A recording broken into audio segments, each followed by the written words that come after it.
Hey y'all, grace and peace to you. I want to share with you briefly about the gangbanging mindset as it relates to God saving you and how deep-rooted that gangbanging mindset can still be in you if you don't deal with it. And I'll share that with you right after this, so hold on. Hey y'all, this is Bishop Bowser again.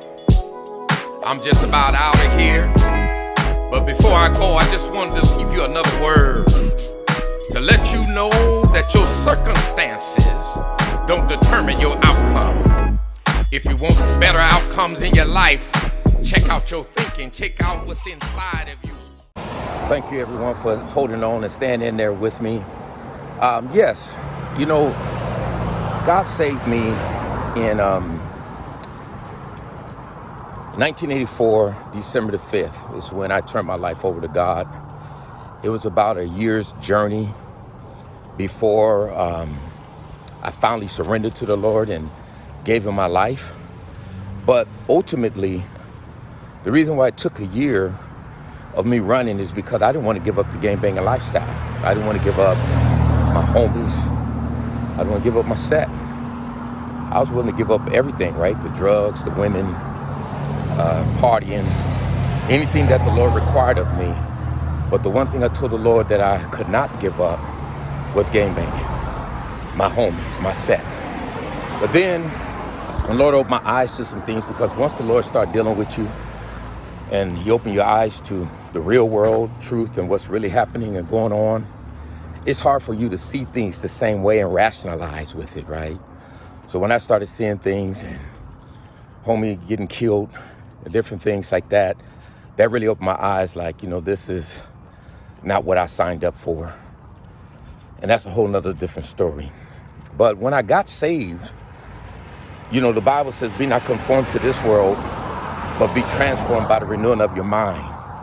And that can be tricky, because you can think that your mind is being renewed, because with me, I didn't go to clubs, I didn't party anymore, I didn't drink, I didn't smoke dope, I didn't cuss anymore. I wasn't out there just having sex with whoever.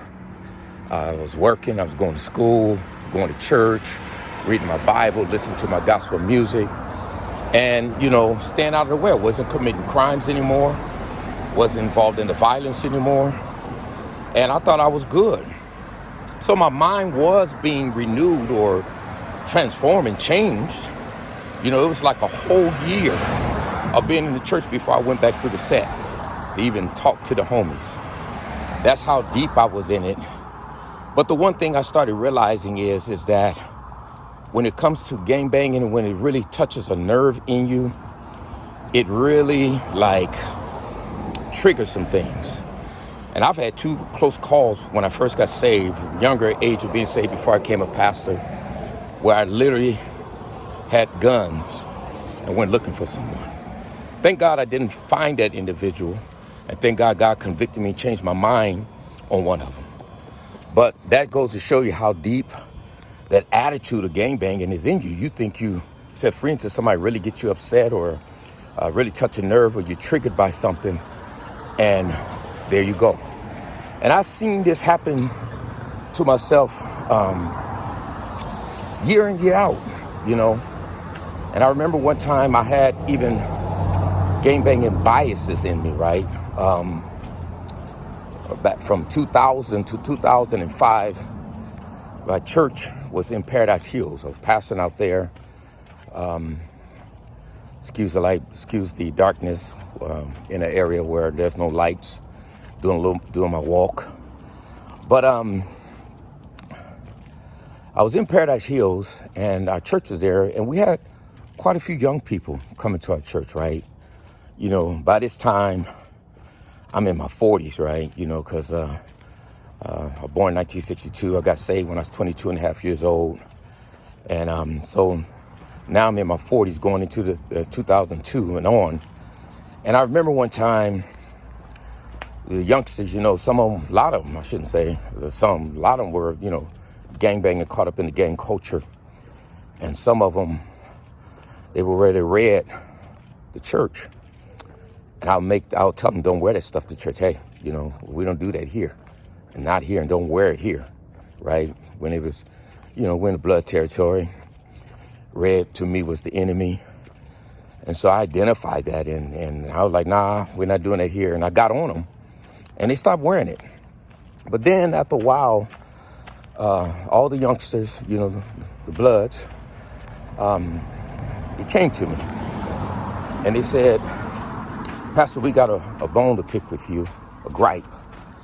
I said, well, what is it? They said, well, you told us, and you get on us every time we come here and we wearing red. He said, but you're not getting on them. They were looking at some of the other youngsters who were Crips. And he said, look at them, they got blue shoestrings, they got blue gloves, blue hats, and blue everywhere, and you don't say nothing to them. But you don't let us wear our colors. And to be honest with you, that was just a bias I had. I didn't even, what they call implicit bias, it was a bias that I had that I didn't realize I had. Right deep down in me, I hated red. And even though I tried to be fair to everyone, that bias I didn't pay attention to until they showed it to me. And then I told them to take it off and come, so I was more consciously aware of that, these colors and so on. And that color thing was so deep in me. I know they don't do it now. I remember one time I drove through the set in the coast, West Coast, and when I first saw it, where these youngsters were wearing red and black, red shoes. I go up to the gym, Memorial Park, they wearing red and stuff. I'm gonna be honest with you, I'm pastor and everything. I got offended. Like, what in the world's going on here? I said, they Skyline or whoever done took over our set or took over the coast. Coast ain't the coast no more. And I remember talking to one of the homies who's still out there, because I'm not out there. And he's sharing with me how, the history of how the color thing changed and why they don't, why they wear any color now. And they was wearing red and all that kind of stuff. So that helped me understand. Of course, that's a whole nother story also. But just sharing with you the biases that I had and the attitude that I have. And my violent streams, I realized one day that I had to deal with that. And so I turned to the Lord to help me with that. And my mind had to be really transformed, to change, to turn, to get real love in me. Because sometimes we think we have the love of God in us, and we really don't. And that showed me that what was in me. And so I had to get the love of God in me to where that no one can provoke me in any way of violence. I'll just walk away. And I thank God, these going on almost 38 years of being saved, I did have some close calls, but I never got in a fight, never committed a violent act against anyone, had some thoughts and was tempted and took some steps a couple of times, but God intervened. And I really appreciate the Lord keeping me, right? He'll keep those that want to be kept. But also, so I dealt with that, and God put his love deep down in my heart. And I know I have his love now. I don't have a hate bone in my body, no matter what person does. Not going to provoke me to do anything evil against them in the sense of violence or even cuss them out or anything like that. I've been saved going on 38 years, been married to my wife 36 years, never cussed at my wife, never threatened to hit her, never hit her.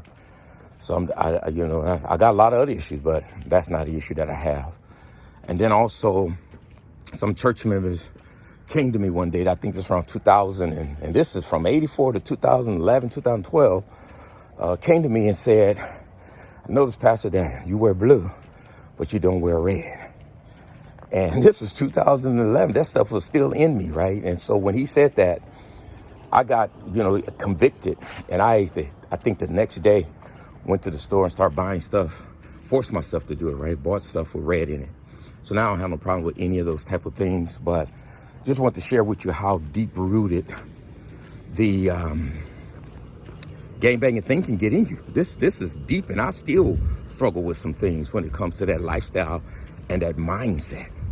So those that are trying to change, or those who said they changed, they end up getting caught up in something else, just be patient with them, because the change from this kind of mindset is very challenging and difficult. It can be done, and I believe God is the right one to turn to receive a transformation of mind. But you have to discipline yourself, you have to focus, and you have to do what the word calls for you to do. And the hardest thing for us to do is truly love and love your enemies. And you can't learn to love your enemies till you get some enemies, and you have to love them. So that's what I want to share with you today. God versus the gangbanging mindset. At the end of the day, God won out. All right. God bless you. Share this video and like it. All right. God bless.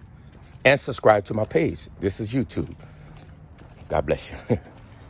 All right, y'all. I'm out of here.